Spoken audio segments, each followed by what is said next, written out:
Muito bem, aqui estamos nós novamente. Eu quero saudar a toda a igreja na graça, na paz, na misericórdia do nosso Deus. Vamos continuar, domingo à noite, trazer a palavra aos meus irmãos. Nós vamos estar orando antes e que o Senhor seja conosco. Pela manhã falávamos sobre a carta de Pedro e como nós podemos bendizer ao nosso Deus e as motivações que temos. Essa noite o tema da mensagem é Andando à Luz do Juízo. Mas antes nós vamos estar orando, agradecendo a Deus pelos seus feitos, agradecendo aquilo que Ele tem feito. E vou estar lembrando também do Ramon, falei de manhã. Vou estar lembrando da família dele. Ele viajou, rapidamente para ver a irmã. Então, vou estar lembrando dele, lembrando das nossas crianças, das nossas famílias e daqueles que vão, porventura, assistir essa mensagem. Que o Senhor nos gere temor, tremor diante dele. Pai bendito, aqui estamos nós novamente, nesse domingo à noite. Nós queremos observar a Sua palavra, queremos aprender mais de Ti. Ó Deus, nós sem Ti nada podemos fazer. Essa noite eu quero suplicar, ó Deus, pela nossa família, a família a qual o Senhor nos deu e constituiu cada irmão, ó Deus, da família Batista Ebenezer, e daquelas igrejas nossas, co-irmãs, aquelas igrejas, ó Pai, que comungam da mesma fé, espalhadas pelo mundo inteiro. Ó Deus, nos ajude, como servos, como igreja local e como igreja invisível. Peço pelos nossos pequeninos, por cada criança da igreja, por cada criança, ó Deus, a qual o Senhor nos deu, que nós possamos agir em responsabilidade. Proteja-as, ó Pai, cuide e nos ajude como pais, avós, cuidadores, igreja, estarmos, ó Deus, conduzindo elas ao seu caminho. Peço nesse momento, ó Deus, pelo Ramon, por essa viagem que ele fez, pela sua irmã, pela situação que ela se encontra no momento, uma enfermidade gravíssima, o Senhor sabe, ser com ela. Ó Deus, ser com seus familiares lá. Use o Ramon, ó Deus, como vaso de bênção lá. E, ó Deus, aos que ficaram aqui também. Ser com a sua esposa e seus filhos. Deus bendito, e aquilo que vou falar essa noite, com temor e tremor. Que isso possa nortear as nossas vidas. Mudar a forma de nós olharmos o mundo e olharmos para Ti. Me ajude, Pai, que eu possa ser fiel à Sua palavra. Te agradeço em nome do Seu Filho Jesus. Amém e amém. A mensagem dessa noite eu vou apenas ler Hebreus capítulo 9, do 26 ao 28, se você quiser me acompanhar com a sua Bíblia. Hebreus 9, 26 e 28. Depois você talvez não consiga me acompanhar, porque nós vamos passar por diversos versículos, mas o vídeo vai estar aí gravado, você depois pode anotar um por um. E vamos estar falando um pouquinho sobre isso, andando à luz do juízo. Hebreus 9, do 26 ao 28, a palavra de Deus diz assim: Ora, neste caso seria necessário que ele tivesse sofrido muitas vezes desde a fundação do mundo, falando de Jesus Cristo. Agora, pois, ao se cumprirem os tempos, se manifestou uma vez por todas para aniquilar pelo sacrifício de si mesmo, a morte de Cristo, o pecado. E assim como ao homem está ordenado morrer em uma só vez, vindo depois disto o juízo. O versículo, o tema base da nossa mensagem essa noite. Eu vou ler novamente. E assim como aos homens está ordenado morrerem uma só vez, vindo depois disto o juízo. Assim também Cristo, tendo se oferecido uma vez para sempre, para tirar os pecados de muitos, aparecerá segunda vez, sem pecado, aos que aguardam para a salvação. Embora muitos decorem esse versículo, e na verdade ele não retrata a realidade das nossas vidas ou a luz daquilo que nós vivemos, aquilo que nós pensamos, aquilo que norteia a nossa vida. E o texto aqui, o principal daquilo que eu li, está dizendo: Jesus veio, ele sofreu e morreu por nós. Jesus veio, sofreu, morreu por nós. E aí a palavra de Deus fala que Deus decretou que todos nós morreríamos. É um decreto. O homem está ordenado morrer uma só vez e, vindo após isso, o juízo. E então, também, ele diz que virá a sua segunda vinda, ou, novamente, estaremos diante dele. Então, quando você lê, ora, Hebreus 9, 26, neste caso, seria necessário que ele tivesse sofrido muitas vezes, desde a fundação do mundo, está falando do seu sofrimento. Agora, porém, ao se cumprirem os tempos, se manifestou, uma vez por toda, para aniquilar pelo seu sacrifício, está falando da sua morte, a si mesmo o pecado. E assim, aos homens está ordenado morrerem uma só vez, falando a morte do homem, e aqui, homem e toda a humanidade. Assim também Cristo, tendo se oferecido uma vez para sempre para tirar os pecados de muitos, morreu também, aparecerá pela segunda vez à volta do Senhor Jesus Cristo. Tão certo quanto a morte, há uma coisa que é certa na nossa vida, e é para todos, grandes, pequenos, a única coisa que é certa para você nessa vida é a morte. A única coisa é a morte. Mas a morte carrega algo junto com ela. Então você pode dizer que a única coisa certa, junto com a morte, é o juízo, o julgamento. Assim, aos homens está ordenado a morrerem uma só vez. Quais pessoas? Todos os homens. Uma coisa é certa, todos irão morrer e depois virá o juízo. O juízo é sobre todos. O juízo é sobre todos. É fácil quando nós evangelizamos, você às vezes usa esse versículo e você fala assim, olha, pecador, ao homem está destinado, aliás, está ordenado, Deus ordenou, ao homem morrer apenas uma vez e olha, depois disso vem o juízo. Mas você já leu isso apontando para você mesmo, que você diz, eu vou morrer e depois eu vou prestar contas diante de Deus? Todos passaremos por isso. E ignorar esse assunto, esquecer esse assunto, não vai mudar uma realidade que as Escrituras dizem. Outra coisa que é sério, enquanto eu estou falando aqui, o relógio está passando. Eu deixo um cronômetro ali para mim ver o tempo que eu uso.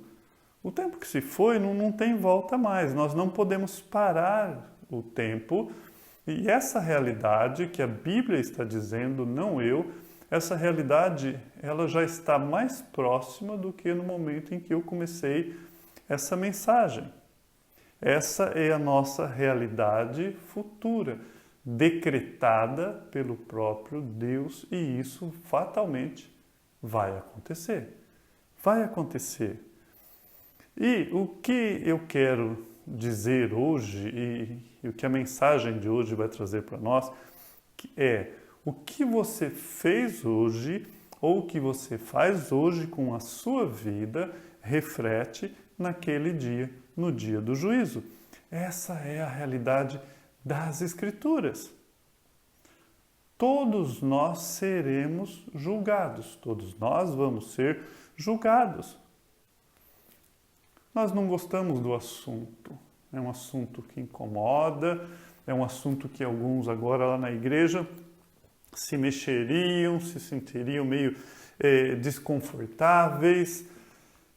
É um assunto que quase não se prega, mas é um assunto que nós não devemos fugir, porque ele é tão real quanto as Escrituras. O juízo de Deus é uma realidade. E isso era uma realidade ao povo de Deus, ao povo hebreu, aos salmistas, a um judeu.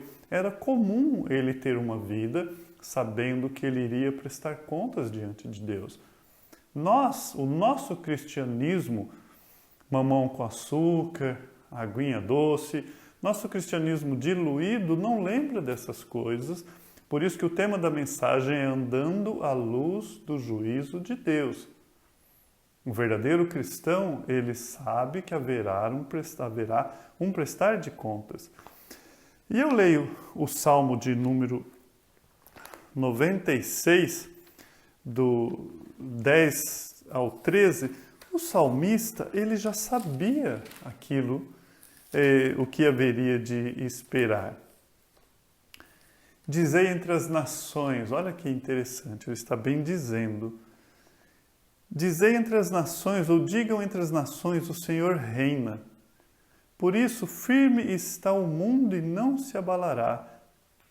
Aí ele fala, e ele julgará os povos com justiça.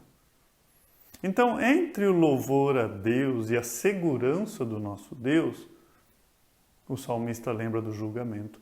E ele não parou.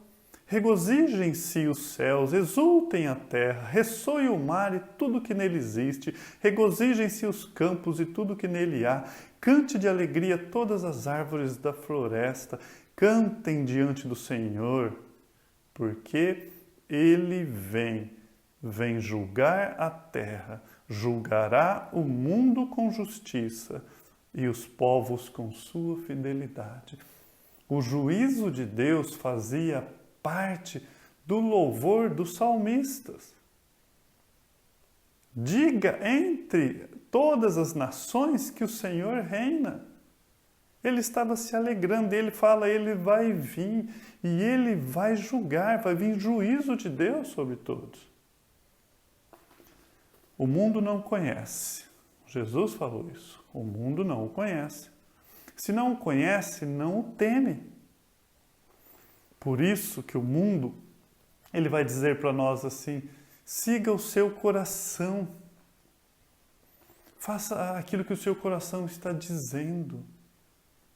Use tudo o que você é para você curtir, para você buscar os prazeres desse mundo. Mas nós, como cristãos, o crente verdadeiro em Cristo Jesus, ele sabe que não é assim. Como falamos pela manhã, a eleição não é um bilhete que te dá acesso a fazer todas as coisas que você quiser, sem haver um prestar de conta. Não. Haverá um prestar de contas.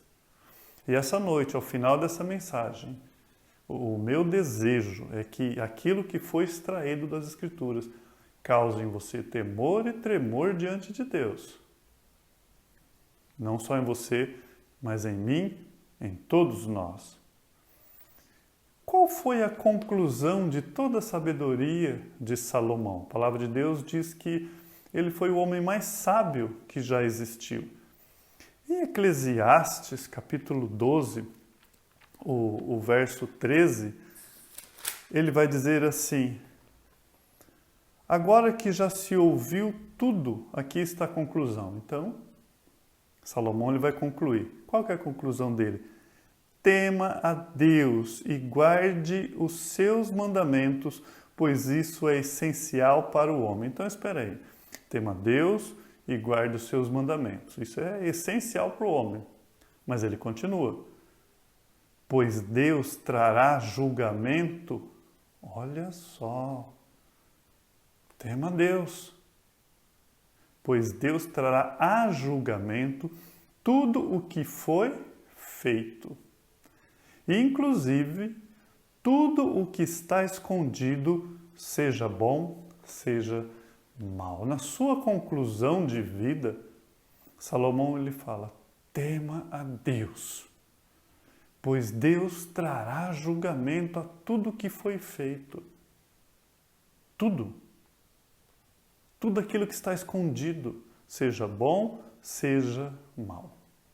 Você pode fazer uma análise da sua vida e pensar assim, eu levantei pela manhã, hoje, e o que eu fiz hoje?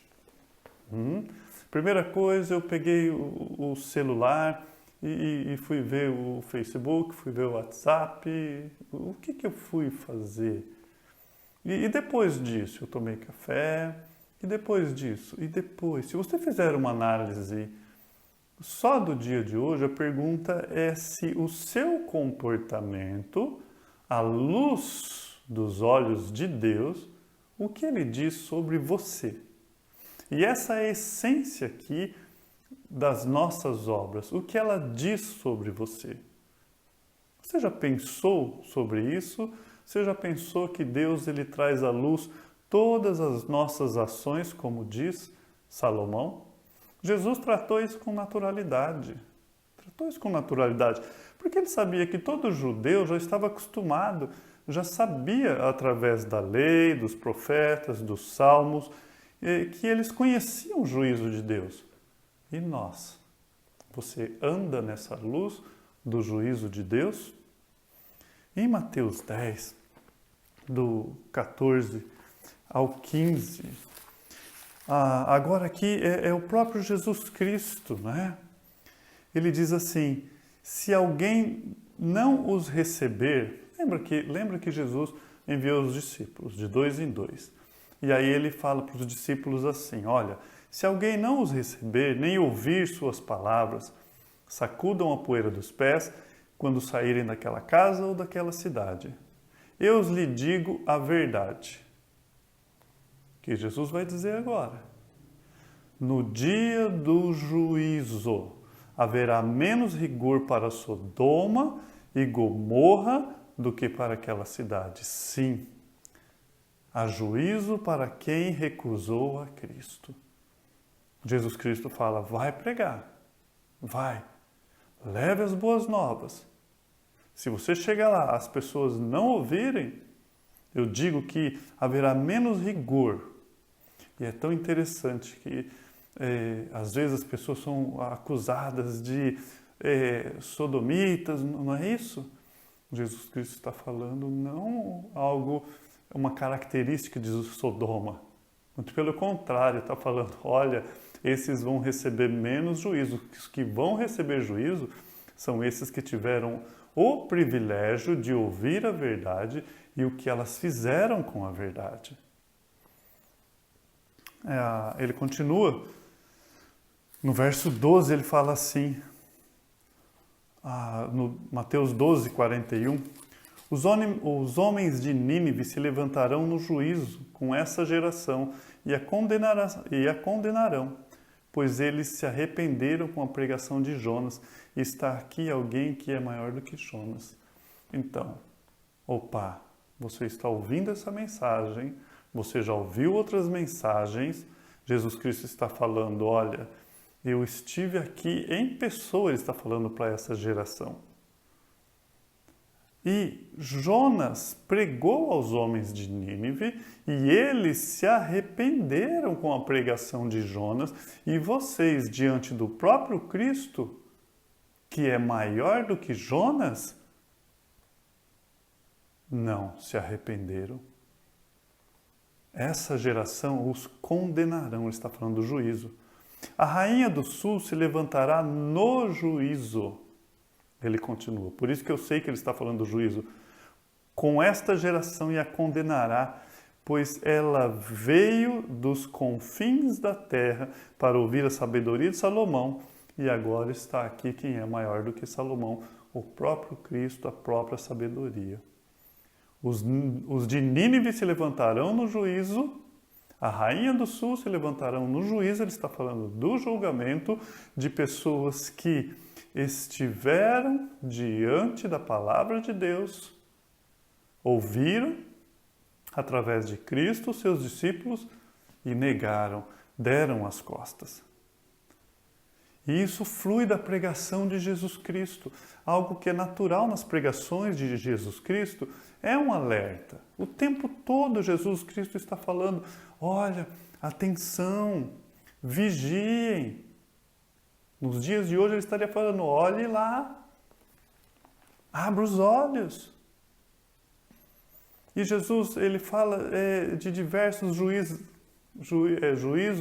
ele fala sobre juízos pelas nossas palavras.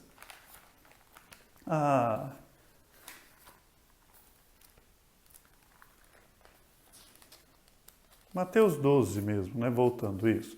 Mateus 12, o 36 ao 37, diz assim, mas eu lhe digo que no dia do juízo, Jesus Cristo falando, os homens haverão de dar conta de toda palavra inútil que tiverem falado. No dia do juízo, vamos prestar conta daquilo que estamos falando. Eu vou prestar conta daquilo que ensino. E haverá mais rigor para quem ensina.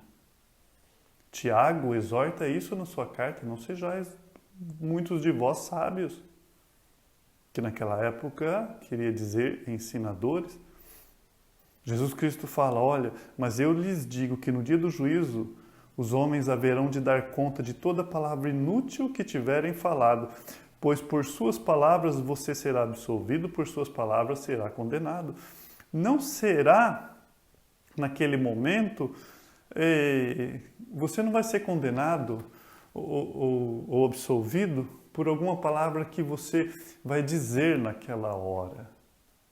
Olha que interessante, você pode ser o melhor advogado do mundo. Não vai ser as palavras que você vai dizer ali, não tem mais validade. É o que você disse, é o que você já disse ontem, na sua vida.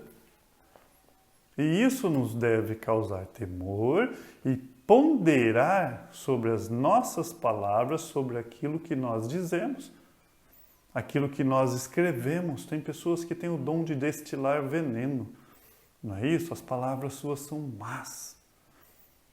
As escritas suas destilam veneno. Agora, qual é o papel do Espírito Santo? Em João 16, 8, quando ele vier, convencerá o mundo do pecado, da justiça e do juízo. Percebe como a Bíblia está recheada desse assunto? E quando o Espírito Santo veio, porque João 16 fala, quando vier o Espírito Santo veio.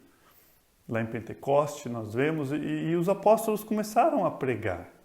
E quais eram as mensagens dos apóstolos agora nutrida pelo Espírito Santo, com o poder do Espírito? Em Atos dos Apóstolos, no capítulo 17, o verso 30, a palavra de Deus diz assim, no passado, Atos 17, 30 e 31.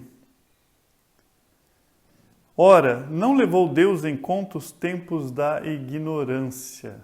No passado, Deus não levou em conta a sua ignorância. Mas agora, Ele ordena que todos, em todos os lugares, se arrependam. O Evangelho, ele é uma ordem de Deus. É uma ordem. A nossa rebelião é que faz com que nós demos as costas para o Evangelho. O Evangelho, ele é uma resposta. A conversão é uma resposta ao Evangelho, daquilo que você fez com aquilo que está diante de você. Então, o Paulo ele fala, olha, no passado Deus não levou em conta essa ignorância, mas agora ele ordena que todos, em todos os lugares, se arrependam. Não é só para mim, não é só para você que está ouvindo esse vídeo, assistindo esse vídeo, é para todos, é uma ordem de Deus. Pois estabeleceu um dia em que há de julgar. Olha o julgamento. Estabeleceu um dia que há de julgar o quê? O mundo com justiça por meio do homem que designou. E deu prova disso ressuscitando-o dentre os mortos. Por meio de quem? De Jesus Cristo. Paulo está falando, olha, haverá um dia que o homem será julgado por Jesus Cristo. Esse dia vai chegar. Então, o julgamento, ele é intenso, ele é o tempo todo nas Escrituras. Paulo, quando ele está diante de Félix, lembra? Em Atos mesmo, no capítulo 24, o 24 e o 25, passado alguns dias, Félix veio com Drusila, sua mulher, que era judia, e mandou chamar Paulo e o ouviu falar sobre a fé em Cristo Jesus. Então Félix foi lá, junto com a sua mulher, ele tinha ouvido falar de Paulo, deixa eu ver o que ele está dizendo. E ele queria ouvir falar sobre a sua fé em Jesus Cristo, aquilo que Paulo cria. O verso 25. Quando Paulo se pôs a discorrer acerca da justiça, do domínio próprio e do juízo vindouro, Paulo está falando para Félix, vai haver juízo. Qual é a próxima palavra? Félix teve medo. Ou na minha versão, Félix ficou amedrontado e disse, basta por enquanto, pode sair. Quando eu achar conveniente, eu mando chamar você de novo. Então, Félix ficou alarmado, ficou com medo, porque a ideia do julgamento é alarmante, nos incomoda. E nós deveríamos pensar a respeito disso. A igreja ela tem que considerar o juízo de Deus, o prestar de contas. Nós temos que viver à luz dessa realidade, nós não podemos ser ignorantes a esse assunto. Vai haver um juízo. Nada do que nós fazemos é feito em secreto. Nada, nada, nada. Em Marcos, capítulo 4, o verso 22 e 23 diz assim, porque nada há em oculto, porque não há nada em oculto, você acha que há? Senão para ser revelado, e nada escondido senão para ser trazido à luz. Jesus Cristo disse isso. Olha, não tem nada em oculto que não vai ser revelado, nada escondido que não vai ter luz nisso daí. E ele continua no verso 23, se alguém tem ouvidos para ouvir, ouça. Então, à luz dessa realidade, eu peço a Deus, a minha oração é que Deus não me deixe viver de uma forma desleixada, imprópria do Evangelho que nos alcançou. Em 2 Coríntios, capítulo 5, Paulo, o verso 5 também, né, de 2 Coríntios, ele vai dizer assim, foi Deus, o verso 5, ora, foi o próprio Deus quem nos preparou para isto, outorgando-nos o penhor do Espírito, ou dando o Espírito como garantia, que ele está dizendo aqui. Portanto, temos sempre confiança e sabemos que enquanto estamos no corpo, esse corpo aqui, estamos longe do Senhor. Porque vivemos por fé e não por vista. Temos, pois, confiança, o verso 8, e preferimos estar ausente do corpo e habitar com o Senhor. Por isso, temos o propósito de lhe agradar. Paulo está falando, enquanto a vida, enquanto eu estou nesse corpo, eu tenho o propósito de agradar o Senhor, quer estejamos no corpo ou deixamos. E o verso 10, olha o que Paulo vai falar. Pois todos nós devemos comparecer perante o tribunal de Cristo. Todos nós. Paulo está escrevendo à igreja. Ele continua, para que cada um receba de acordo com as obras praticadas por meio do corpo, sejam boas, sejam más. Anote os versículos e leia com tempo depois. É a consciência do juízo de Deus com aquilo que nós fazemos com as nossas vidas. Verso 11 de 2 Coríntios. Uma vez que conhecemos o temor ao Senhor, procuramos a persuadir os homens. O que somos está manifesto diante de Deus e esperamos que esteja manifesto também diante da consciência de vocês. Então Paulo fala o que faz eu pregar o Evangelho, esse temor a Deus. O que nós somos está manifesto, está claro diante de Deus.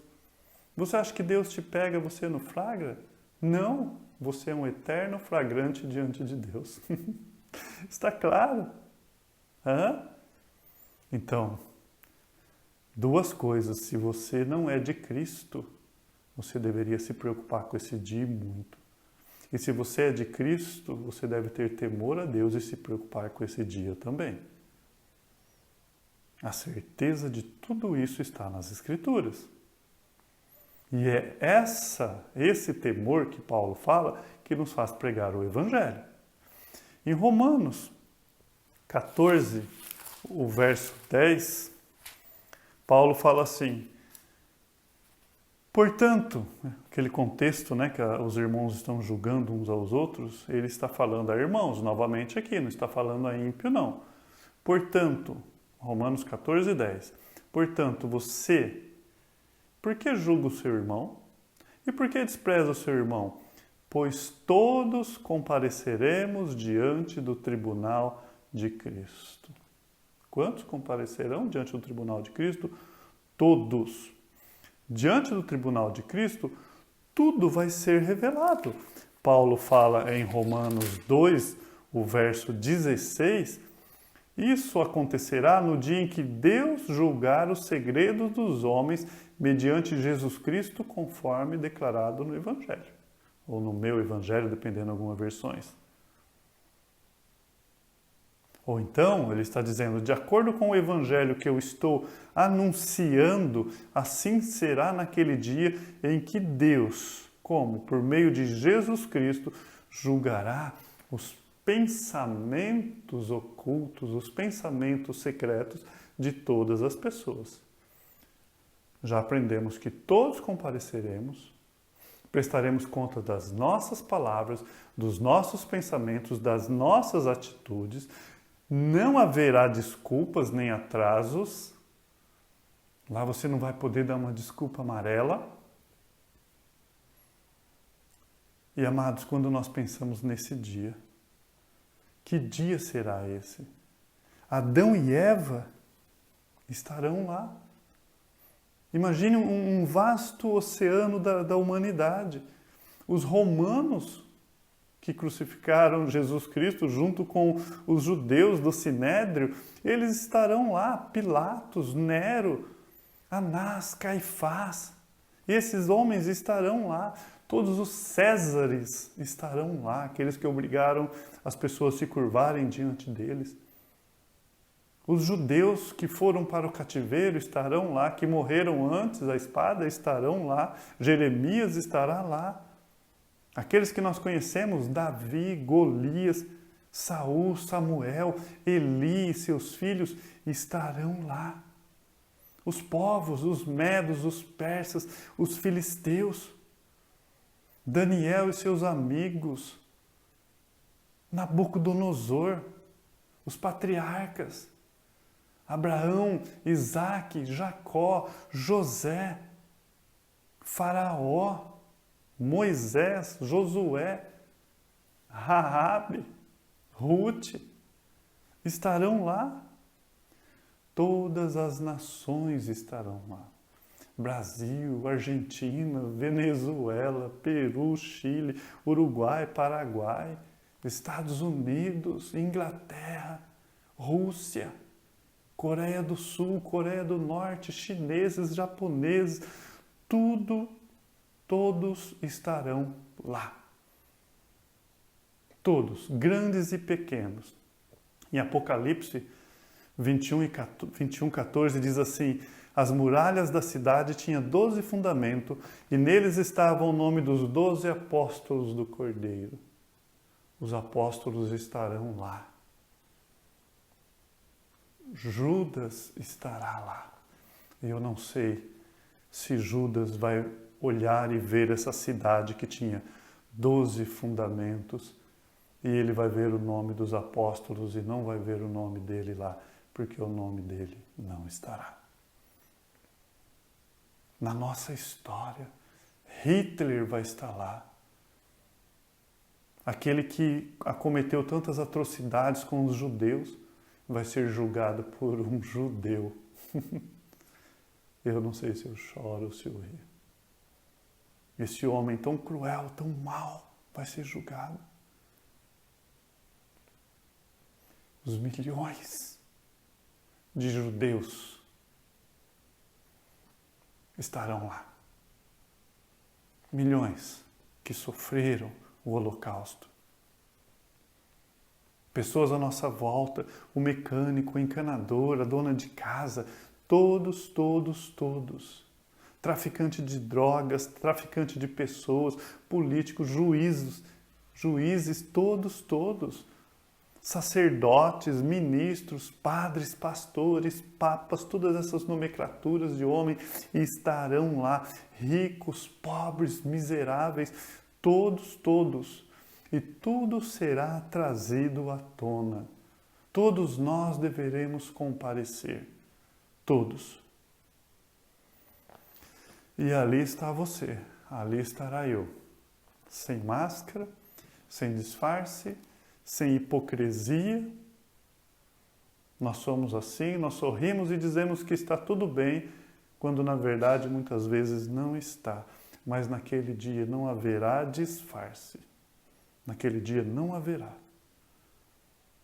E amados, isso nos deve causar temor, porque isso pode ser a qualquer momento. Estamos estudando Pedro, na sua segunda carta, o capítulo 3, o verso 10. Pedro, ele vai falar o seguinte, segunda carta de Pedro, o verso 10. Está aqui. Segundo a Pedro 3,10. Virá, entretanto, como um ladrão. Jesus Cristo já tinha dito isso. O dia do Senhor, porém, virá como ladrão. Os céus desaparecerão com um grande estrondo. Os elementos serão desfeitos pelo calor. E a terra que tudo nela há será desnudada. Muito rápido, virá. Não somente as obras, mas as intenções também. 1 Coríntios 4, verso 5 diz assim: portanto, nada julgueis antes do tempo, até que venha o Senhor, a qual não somente trará à plena luz as coisas ocultas das trevas, mas também, olha só, manifestará os desígnios do coração, então cada um receberá o seu louvor da parte de Deus. Paulo está falando a ímpio, está falando a crente. Naquele dia, o dia do Senhor, o qual não somente trará plena luz as coisas ocultas das trevas, mas também manifestará os desígnios do coração. Ou seja, a intenção também Deus sabe. Não é só a atitude, a intenção, a motivação que você fez isso. E aí você pensa, poxa vida, eu sou salvo, mas encarar essas palavras, ficar cara a cara com isso é perturbador. Olhar ali aos olhos daquele em que Apocalipse 1, verso 14 diz, como olhos de chamas de fogo que prescruta tudo. Olhar aos olhos de Jesus Cristo dessa forma é terrível. Amados, está bem claro a Escritura quanto ao julgamento. Está bem claro quanto a obras, comportamento e o que nós fizemos ou fazemos com aquilo que Deus nos dá. Está bem claro. E eu não trouxe todos, eu ainda anotei, enquanto eu falo aqui, eu estava lembrando que eu não anotei Hebreus, que todas as coisas estão nuas e patentes diante daqueles a qual haveremos de prestar conta. Está lá em Hebreus capítulo 4. Romanos 2, do 4 ao 10, diz assim: ou desprezais a riqueza da sua bondade, tolerância e longanimidade, ignorando que a bondade de Deus é que te conduz ao arrependimento. Paulo está falando aos romanos: vocês estão ignorando? Olha o tempo que Deus está te dando. Olha quantas vezes você ouviu o Evangelho, quantas vezes você ouviu da benignidade de Deus, a sua tolerância. Mas segundo a tua dureza de coração impenitente, acumulas contra ti mesmo ira para o dia da ira e da revelação do justo juiz de Deus, que retribuirá cada um segundo o seu procedimento. A vida eterna aos que, perseverando em fazer o bem, procuram glória e honra, incompatibilidade, mas ira e indignação aos facciosos, que desobedecem à verdade e obedecem à justiça. Tribulação e angústia virão sobre a alma de qualquer homem que faz o mal, ao judeu primeiro, também ao grego. Glória, porém, honra e paz a todo aquele que pratica o bem, ao judeu primeiro e também ao grego. Paulo aqui falando a toda a humanidade, vai haver juízo de Deus, da revelação do justo juízo de Deus. Ele é justo, falávamos pela manhã, dos atributos de Deus, que retribuirá cada um segundo o quê? O seu procedimento. O seu procedimento. Em Mateus, o verso 16, o verso 27, diz assim: porque o Filho do Homem há de vir na glória de seu Pai com os seus anjos. Jesus Cristo falando, ele vai voltar. Porque o Filho do Homem há de vir na glória de seu Pai com os seus anjos. Então, o que ele vai fazer? Retribuirá cada um conforme o quê? As suas obras. Não é conforme o quanto você foi na igreja. Não é o quanto você disfarçou a sua religiosidade. Não é conforme a quantidade da sua boa intenção. Da sua sinceridade. Retribuirá cada um conforme as suas obras. Amados, nós não podemos fugir dessa realidade, de que aquilo que pensamos ou fazemos é relevante, está sendo registrado e então será retribuído conforme as nossas obras. E eu vou falar um pouquinho já sobre isso. O fato de nós falarmos somos salvos pela graça e não por obras, não elimina as obras, e muitas pessoas têm essa visão. Vamos ao ponto. A salvação não é por obras. Esses versículos não estão dizendo que a salvação é por obras. Esses versículos estão dizendo por aquilo que nós seremos julgados. Deus reconhece os seus, olhando as suas ações, o selo do Espírito Santo, mas ele vai julgar o procedimento de todos. A pergunta é: o que você fez com aquilo que Deus te deu? E Deus tem um teste que é infalível para saber quais são os seus.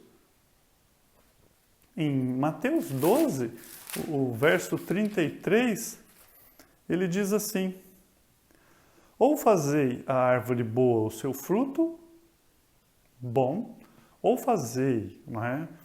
A árvore boa o seu fruto bom, uma árvore boa dá fruto bom. Ou a árvore mal, o seu fruto mal. Porque pelo fruto se conhece a árvore.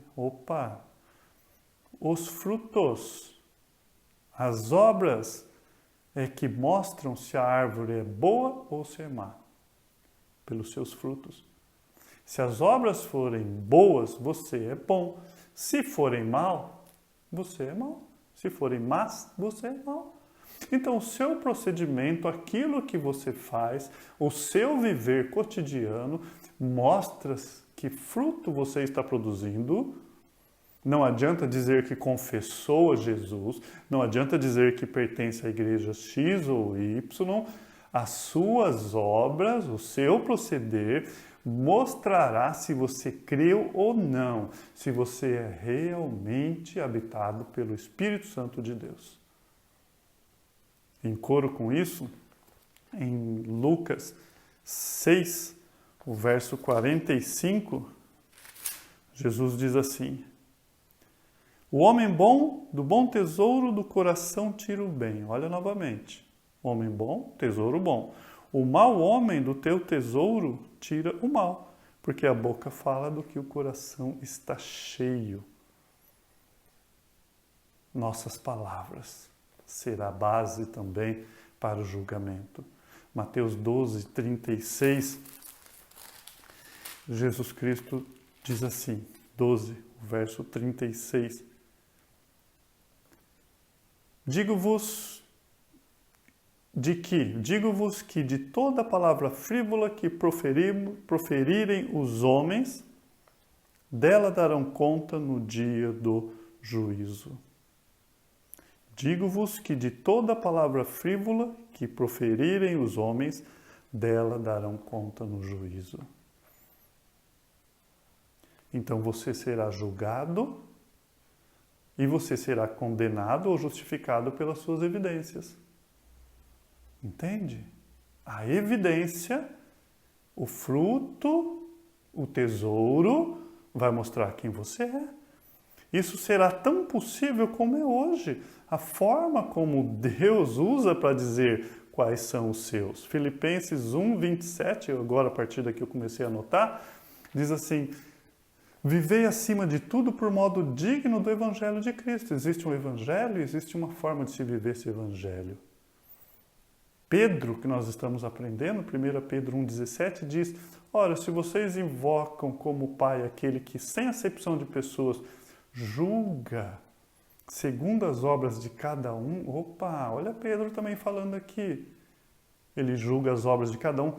Portai-vos com temor durante o tempo da vossa peregrinação, o tempo que estamos passando aqui. Por que que você está se portando de qualquer maneira? Por que que nós podemos estar nos comportando desse jeito? Portai-vos com temor durante o tempo da nossa peregrinação. Pandemia. Seu pastor não está lá para pegar no seu pé, para te cobrar. Não tem mais igreja para você ir lá vestir a roupa de igreja, né? Para nós vestirmos a roupa de domingo e mostrar a nossa santidade para os nossos irmãos. Essa noite eu quero que você estremeça diante de Deus, que não há nada oculto diante dele. Nada. Marcos 4, 22 diz: porque não há nada oculto senão para ser revelado. Jesus Cristo disse. E nada escondido senão para ser trazido à luz. Se alguém tem ouvidos para ouvir, ouça. Não tem desculpa. Ou mostra ou não mostra quem nós somos. Somos salvos pela fé e não por obras. 1. Somos salvos pela fé e não por obras. 2. Tenho fé e sou cristão. Esse é um pensamento padrão. Se crie, sou salvo. Se sou salvo, sou perdoado. Tudo certo. Onde está o erro? Quando você diz, se sou salvo pela fé e não por obras, então eu não estou preocupado com as obras. É aí que está o erro. Outro pensamento. Somos justificados pela fé. Pela fé em Cristo. E não por obras nós somos justificados. Significa que sou justo, ponto. A justiça de Cristo é minha, ótimo, ela foi imputada. Ótimo. Então, agora aqui que está o pensamento mal. Quando eu estiver diante de Deus, nada do que eu fiz vai importar, somente o que Cristo fez. Essa é uma lógica bem ruim e você não vai achar firmeza nisso na Bíblia. Jesus em nenhum lugar diz isso. Olha, não se preocupe com as suas palavras ou seu comportamento. No final não vai se importar. Isso não vai importar. Amados, não é um comportamento de domingo diante de algum irmão ou pastor. É tudo. É em casa, no trabalho, na escola, na igreja. Agora uma frase que quem gosta de anotar frases, eu anotei uma. O mundo nos condena por sermos cristãos. O mundo nos condena. As evidências de cristão que te condena hoje serão as que te absolverão no dia do juízo. Se o mundo te condena por você ser cristão, é exatamente isso que ele está condenando que servirá para te absolver no dia do juízo, que vai mostrar que você é filho de Deus. Mateus 25, do 31 ao 46, quando o Filho do Homem vier em sua glória, com todos os seus anjos, assentará em seu trono. Na glória celestial, todas as nações serão reunidas diante dele, e ele separará uma das outras como o pastor separa a ovelha dos bodes, e colocará ovelhas à sua direita, os bodes à sua esquerda. O verso 34. Então o rei dirá aos que estão à sua direita: venha, benditos do meu Pai. Não vejo a hora de ouvir isso. Recebam como herança o reino que lhes foi preparado desde a criação do mundo. Pois tive fome, vocês me deram de comer, tive sede, vocês me deram de beber. Fui estrangeiro, vocês me acolheram. Necessitei de roupas, vocês me vestiram. Estive enfermo, vocês cuidaram de mim. Estive preso, vocês me visitaram. Então os justos responderão: Senhor, quando foi que isso aconteceu? Quando que essas coisas, o verso 39. Quando te vimos enfermo ou preso e fomos te visitar? O rei responderá: digo-lhes a verdade, o que vocês fizeram, algum dos meus menores irmãos a mim os fizeram. À esquerda, agora, à direita, ele fala. Então dirá aos que tiverem à sua esquerda: malditos, aparte-se de mim, para o fogo eterno, preparado para o diabo e os seus anjos. Pois tive fome, não me deram de comer. Sede, não me deram de beber. Fui estrangeiro, não me acolheram. Precisei de roupa, vocês não me vestiram. Estive enfermo e preso e vocês não me visitaram. E eles vão perguntar: quando isso aconteceu?